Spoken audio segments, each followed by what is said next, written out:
नमस्कार। आज मैं अभिज्ञान शाकुंतल के द्वितीय अंक के अंतर्गत 10वां 11वां और 12वां श्लोक का अध्ययन कराऊंगा। तो पहले 10वां जो श्लोक है वो देखिएगा। जो 10वां श्लोक है वो इस प्रकार है। राजा इदं च मे मनसि वर्तते। राजा कह रहा है कि मेरे मन में तो यह बात है कि कौन सी बात है। अनाघ्रातं पुष्पं किशलयं अलूनं कररुहेरनाविद्धं रत्नं मधु नवम अनास्वादितरसम् अखण्डं पुण्यानां फलमिव च तद्रूपमनघं न जाने भोक्तारं कमिह समुपस्थापयति विधि। अर्थात अनाघ्रातं पुष्पं कररुहे अलूनं किसलयं अनाविद्धं रत्नम अनास्वादितरसं नवम मधु पुण्यानां च अखंडं फलम इव अनघं तद्रूपम विधि इव कम भोक्तारं समुपस्थास्यति इति न जाने। अर्थात अनाघ्रातम न सूंघे गए, पुष्पम पुष्प के सदृश, कर रूहे नाखूनों से, अलूनम किसलयम न काटे गए कोमल कोपल या पल्लव के सदृश, न काटे गए नवीन कोमल के सदृश, अनाविद्धम न बेधे गए, रत्नम मणि के समान, अनास्वादित रसम नहीं रसास्वादन किया गया जिसका, ऐसा, नवम मधु नवीन शहद, और पुण्यानाम च और सत्कर्मों का, अखंडम फलम अक्षत फल, इव जैसा के समान, अनघम दोष रहित अर्थात अत्यंत पवित्र, तद्रूपम उस शकुंतला के रूप लावण्य को, विधि विधाता कम किस सौभाग्यशाली को, भोक्तारम उपभोग करने वाला, यह यहाँ समुपस्थास्यति प्रस्तुत करेगा, इति यह न जाने नहीं जानता हूँ। अर्थात न सूंघे गए फूल के समान, पुष्प के समान, न बेधे गए रत्न की तरह हैं, और नहीं जिसका आस्वादन किया गया है नवीन मधु के समान, तथा सत्कर्मों के अखंड फल के समान, दोष रहित उस शकुंतला के सौंदर्य को विधाता किस पुरुष को उपभोग करने वाला प्रस्तुत करेगा। अर्थात अनुपम रूप सौंदर्य वाले शकुंतला का उपभोक्ता कौन सौभाग्यशाली व्यक्ति होगा, यह मैं नहीं जानता हूँ। न जाने इति न, अर्थात मुझे ज्ञात नहीं है। महाकवि कालिदास ने यहाँ शकुंतला के सौंदर्य के लिए जो उपमान लिए हैं वे उसकी रमणीयता एवं निष्कलंकता के परिचायक हैं। अनाघ्रातम अर्थात शकुंतला का रूप अभी तक पर पुरुष के उपमर्दन से रहित तथा परम पवित्र है। कररूहो नाखून से अलून अर्थात उसका रूप सर्वथा अम्लान और उपभोगजन्य विरूप्य से अक्षत है। अनाविद्ध है अर्थात किसी के द्वारा दूषित या भुक्त नहीं है। ताजे शहद की तरह अद्यावधि किसी से इसका आस्वादन उपयोग नहीं किया गया है, और सारे सत्कर्मों का अभिलषणीय पवित्र फल जैसा है। उसका उपभोग करने वाला कोई पुण्यशाली पुरुष ही होगा। प्रस्तुत श्लोक में कम है समुपस्थास्यति इत्यादि कथन से राजा की उत्सुकता एवं प्राप्ति की उत्कट अभिलाषा व्यक्त की गई है। अतः यहाँ अदोष वस्तु से वस्तु ध्वनि है। नायिका के गुणों का कथन होने से गुण संकीर्तन नामक नाट्य लक्षण है। वस्तुतः इस श्लोक में कालिदास की सौंदर्य विषयक भावना अभिव्यक्त हुई है। कालिदास ने शकुंतला के रूप को निष्कलंक तथा परम पवित्र बताया है और ध्वनित किया है कि सर्वथा दोष वर्जित सौंदर्य ही उपासनीय, श्लाघ्य, प्रशंसनीय एवं उपभोग्य होता है। ऐसे सौंदर्य पर ही पवित्र भावना वाला मन आसक्त होता है। इसमें ईव शब्द को पुष्पम आदि सभी उपमानों से जोड़ा गया है। अतः यहाँ पर क्या है, मालोपमा अलंकार है। अनाघ्रातम, अनाविद्धम आदि विशेषण साभिप्राय प्रयुक्त हुए हैं, इसलिए परिकर अलंकार है। श्रुत्य और वृत्त्यनुप्रास भी है। शिखरणी नामक छंद है। रसे रुद्रेशि समना यमन सबलाग शिखरणी, ये इसका लक्षण है। अब इसकी संस्कृत व्याख्या इस प्रकार है कि अनघम निर्दोषम तद्रूपम तस्याः शकुंतलायाः सौंदर्यम। अनाघ्रातम केनापि न आघ्रातम पुष्पम प्रसूनम पुष्पम सुमनसम इव कररुहे नखे अलूनम अच्छिन्नम किसलयम पल्लवम इव अनाविद्धम अक्षतम रत्नम मणिरिव अनास्वादित रसम अनास्वादितः केनापि न आस्वादितः रसः माधुर्यं यस्य तत् नवम नवीनम मधु क्षोद्रमिव पुण्यानां सुकृतानां च समुच्चय अखंडम खंडरहितम फलमिव परिणाम इव न जाने न वेद में। विधि विधाता यह जगति संसारे वा कम कम जन्म कम नरम भोक्तम संभोगकर्तारम समुपस्थास्यति प्रापयिष्यति। अब इसके अंतर्गत विशेष देखिएगा। अनाघ्रातम न आघ्रातम, आ उपसर्ग पूर्वक घ्रा धातु से कत प्रत्यय हुआ है। अलूनम न लूनम, लूई धातु से कत प्रत्यय हुआ है। अनाविद्धम न आविद्धम, आंग उपसर्ग पूर्वक व्यध धातु से कत प्रत्यय हुआ है। अनास्वादित रसम न आस्वादितो रसः यस्य तत्, बहुव्रीहि समास है। आंग उपसर्ग पूर्वक शुद्ध धातु से कत प्रत्यय हुआ है। अनघम न विद्यमानम अघम यस्मिन् तत्, निर्दोष निष्पाप। कररूहे करे रोहन्ति कररूहा ते कररूहे, कर रूह से कता प्रत्यय हुआ है। भोक्तारम भुज धातु से त्रिच प्रत्यय होकर के भोक्तारम बना है, द्वितीय के एकवचन है। विधि वि धा उपसर्ग पूरक की धातु से तीवा धातु से विधि बना है। समुपस्थास्यति सम उपसर्ग और उप उपसर्ग पूर्वक स्था धातु से लिट लकार प्रथम पुरुष एकवचन का रूप है। न जाने ज्ञा धातु से लट लकार, नहीं पता, मैं नहीं जानता।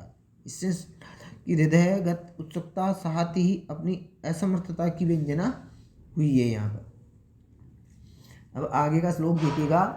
राजा निसर्गा देवा प्रगल्भ तपस्वी कन्या जन तथा पितु। अर्थात राजा कह रहा है कि निसर्गा तापस कन्याएं तो स्वभावतः भोली भाली सरल स्वभाव की होती है। भोली भाली सरल स्वभाव की होती है तो भी अभिमुखे मयि संगृतम ईक्षणम हसितम अन्ये निमित्त कथोदयम विनय वारित वृत्तिरत स्तस्तया न विवृतो मदनो न च संवृतः। अर्थात इसका अन्वय इस प्रकार है। मयि अभिमुखे ईक्षणम संगृतम अन्य निमित्त कथोदयम हसितम अतः तया विनय वारित वृत्ति मदनः न विवृतः न च संवृतः। मयि मेरे अभिमुखे सामने, अभिमुख अर्थात उसके सामने दृष्टि डालने पर, ईक्षणम दृष्टि को, संगृतम हटा लिया, अन्यत्र देखने लगी, अन्य निमित्त कथयोदयम अन्य बातों का बहाना लेकर के, हसितम हंसी अर्थात अन्य बहाने से हंस जाती थी। अतः इस प्रकार से तया उसने शकुंतला ने विनय वारित वृत्ति विनयशीलता के कारण रोकी गई प्रवृत्ति वाले मदन है काम स्वभाव को, काम भाव को न विवृत है, न तो प्रदर्शित किया, न च समृत है और न छिपाया ही। अर्थात मेरे द्वारा उसके सामने देखने पर वह शकुंतला दृष्टि हटा लेती थी, नज़र से नहीं मिलाती थी तथा अन्य बातों के बहाने को लेकर हंस पड़ती थी। इस प्रकार उसके शालीनता से नियंत्रित प्रवृत्ति वाले काम भाव को न तो प्रदर्शित किया और न छिपाया ही। अर्थात यद्यपि शकुंतला ने दुष्यंत से दृष्टि नहीं मिलाई, न सामने कोई वार्तालाप ही किया और न उसकी ओर देख करके ही हंसी, तथापि उसके हाव भाव से ये व्यक्त हो रहा था कि वह दुष्यंत पर अनुरक्त है, आसक्त है। इसका कारण है शकुंतला द्वारा अन्यत्र दृष्टिपात, अन्य कथन से हंसना और हाव भावों को प्रकट करना। दुष्यंत ये सब देखकर समझ गया कि शकुंतला उस पर अनुरक्त है। शकुंतला न तो प्रेम भाव को छिपा रही थी और न व्यक्त कर रही थी। इस तरह की शालीनता से उसका मुग्धात्व सूचित होता है। उसमें नव यौवना की चंचलता भी है और मधुर हास्य भी। यहाँ इस श्लोक के अंतर्गत विरोधाभास अलंकार है। न विवृतो मदनो न समृत है, कथन से विरोधाभास अलंकार है। मुग्धात्व से विरोध का परिहार हो जाता है। न विवृत है न च समृत है, ऐसा क्रमशः कहने पर यथासंख्य अलंकार है। छंद द्रुत विलंबित है। इस छंद में क्रमशः नगण, पगण, भगण और रगण होते हैं और कुल 12 वर्ण निश्चित हैं। द्रुत विलंबितम आह नभो भरो, इसका ये लक्षण है। अब इसकी जो संस्कृत व्याख्या है वो इस प्रकार है। मयि दुष्यन्ते अभिमुखे सम्मुखे ईक्षणम लोचनम नयनम नेत्रम संगृतम संकोचितम अन्ये निमित्त कथोदयम अन्येन अपरेण निमित्तेन कारणेन कथाया वार्तायाः उदय आविर्भाव यस्य तत् हसितम हासः कृतः। अतः अस्मात् कारणात् तया शकुन्तलया विनयवारित वृत्तिः शीला वरुद्ध व्यापारः मदनः कामभावः न विवृतः न प्रकटितः न च संवृतः न च गोपितः। अब इसके अंतर्गत जो विशेष है वो इस प्रकार है। ईक्षणम इक्ष धातु से लिट प्रत्यय हुआ है। हसितम हस धातु से कत प्रत्यय हुआ है। अन्य निमित्त कतोदयम अन्येन निमित्तेन कथायाः उदय यस्मिन् तत् अन्येन निमित्तेन कथायाः उदय यस्मिन् तत् बहुव्रीहि समास है। विनय वारित वृत्ति विनयन वारिता वृत्ति यस्य से विनयन वारिता वृत्ति यस्य से बहुव्रीहि समास है यहाँ पर। अब जो आगे का श्लोक है वो देखिएगा। 12वां जो श्लोक है इस प्रकार है। मितः प्रस्थाने पुनः शालीनतया अपि कामम आविष्कृतो भावस्तत्र भवत्याः तथा ही। अर्थात राजा कह रहा है सखियों के साथ साथ प्रस्थान करने पर उसने पुनः शालीनता पूर्वक ही भली भांति मेरे प्रति प्रेम भाव और अधिक व्यक्त किया था। जैसे कि दर्भाकुरेण चरणः क्षत इत्यकांडे तन्वी स्थिता कतिचिदेव पदानि गत्वा आसीद् विवृत वदना च विमोचयन्ति शाखासु वल्कलम अशक्तम अपि द्रुमाणाम। इसका अन्वय इस प्रकार है। तन्वी कतिचिदेव पदानि गत्वा अकाण्डे दर्भाङ्कुरेण चरणः क्षत इति स्थिता द्रुमाणां शाखासु अशक्तम् अपि वल्कलं मोचयन्ति च विवृतवदनः आसीत्।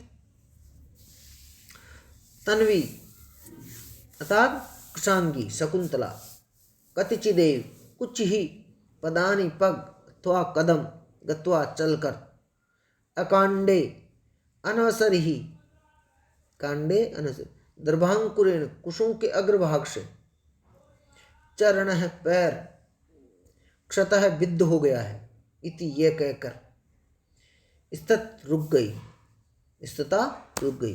द्रुमाणाम वृक्षों की, पेड़ों की, शाखासु शाखाओं पर, अशक्तम अपि न उलझे हुए भी, वल्कलम वल्कल वस्त्र को, विमोचयन्ति छुड़ाती हुई, विवृत वदना प्रांगमुख अर्थात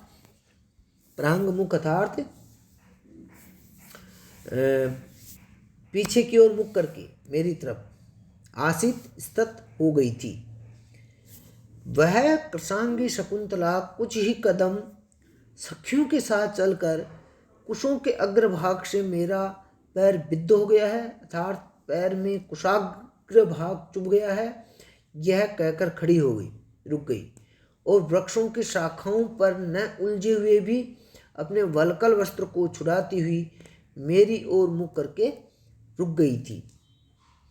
अपनी सखियों के साथ आश्रम को लौटती हुई शकुंतला का मन दुष्यंत पर आसक्त हो गया था, परंतु लज्जादि के कारण वह न तो कुछ कह सकती थी और न वहाँ रुक ही सकती थी। इसलिए उसने जाते हुए मेरे पैर में कुछ का अग्रभाग चुभ गया, ये कहा और राजा की ओर देखती हुई रुक गई।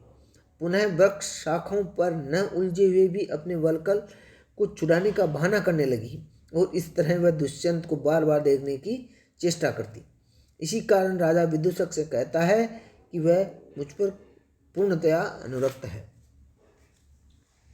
प्रस्तुत श्लोक में चरण क्षत और वल्कल विमोचन के बहाने नायिका का नायक को देखने के लिए ठहरना और मुख विवर्तन करना वर्णित है। यहाँ व्याजोक्ति अलंकार है। असक्तम विमोचयंती में विरोधाभास है। विवृत वदना से प्रेम भाव के प्रकटीकरण का हेतु होने से यहाँ हेतु अलंकार भी है।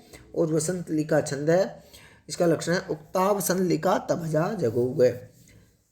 संपूर्ण श्लोक में नायिकागत लज्जा एवं आसक्ति और नायकगत विस्मय प्रकट हुआ है।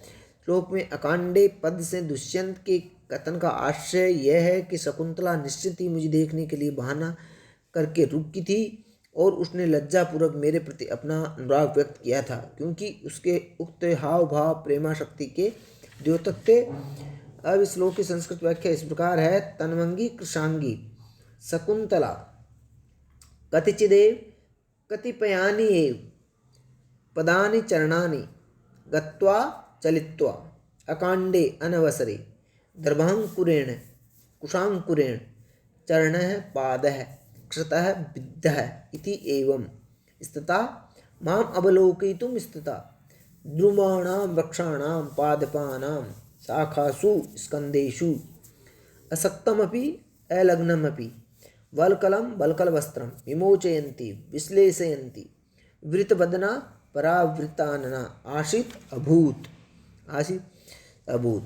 अब विशेष है जो इस प्रकार है। आविष्कृत है आ उपसर्ग पूर्वक विष धातु से कतय क्री प्रत्यय और कतय प्रत्यय होकर के आविष्कृत है बना है। आविष और क्री धातु से कतय प्रत्यय। तन्वी तनु शब्द से गीस प्रत्यय करके तन्वी बना है। अकांडे न कांडे थी अकांडे अनवसरे नए समास है। विमोचयंती वी उपसर्ग पूर्व मुझ धातु से निच प्रत्यय और क्षत्रि प्रत्यय हुआ है और स्त्रीलिंग के अंतर्गत गीप करके विमोचयंती बना है। विवृत वदना विवृतम वदनम यस्यासा विवृत वदना बहुव्रीहि समास है तथोक्ता विवृत वदना। असक्तम न सक्तम असक्तम न संज धातु से कत प्रत्यय करके असक्तम बना है। अब आज के लिए इतना ही, धन्यवाद।